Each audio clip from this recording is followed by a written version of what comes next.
भोकरदन पोलिसांची अंमली पदार्थाविरुद्ध मोठी कारवाई. पोलीस ठाणे भोकरदन हद्दीत अंमली पदार्थाविरुद्ध विशेष मोहीम राबवण्यात आली.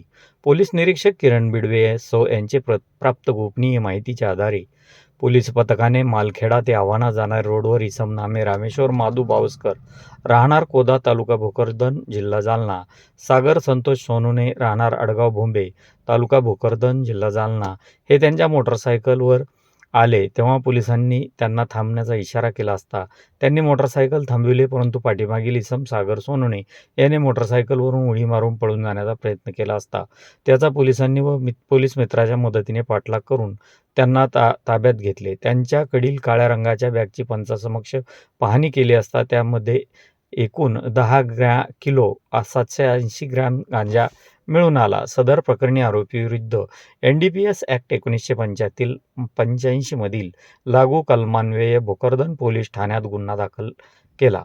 मिळालेला माल असा 10 किलो 780 ग्रॅम गांजा, एक यामाहा FZ मोटरसायकल क्रमांक MH20 HM 0670 आणि 2 मोबाईल हँडसेट असा एकूण 4,59,500 रुपये किमतीचा मुद्देमाल या प्रकरणी आढळला. सदरची कारवाई पोलीस अधीक्षक तेगबीर सिंह संधू, अप्पर पोलीस अधीक्षक विक्रांत साळी, उपविभागीय पोलीस अधिकारी नितीन काटेकर, उपविभाग भोकरदन यांच्या मार्गदर्शनाखाली पोलीस निरीक्षक किरण बिडवे, राहुल बांगर, पोलीस उपनिरीक्षक पवन राजपूत, पोलीस नाईक प्रशांत ओबाळे, पोलीस अंमलदार गणेश पिंपळकर, अर्जुन टेकाळे, गोपाल सत्वन, शिवाजी जाधव, संदीप भुतेकर, लक्ष्मण रानगोते, सुरेश ढोरमारे, होमगार्ड हनुमंत पाडळे, चत्तरसिंग कायटे, पोलीस पाटील आव्हाना व पोलीस मित्र अजय बोराडे अशांनी यशस्वीरित्या पार पाडली.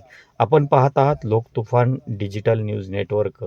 वृत्तनिवेदक विजय शिवगजेसह मुख्य संपादक अशफाक पटेल, जालना.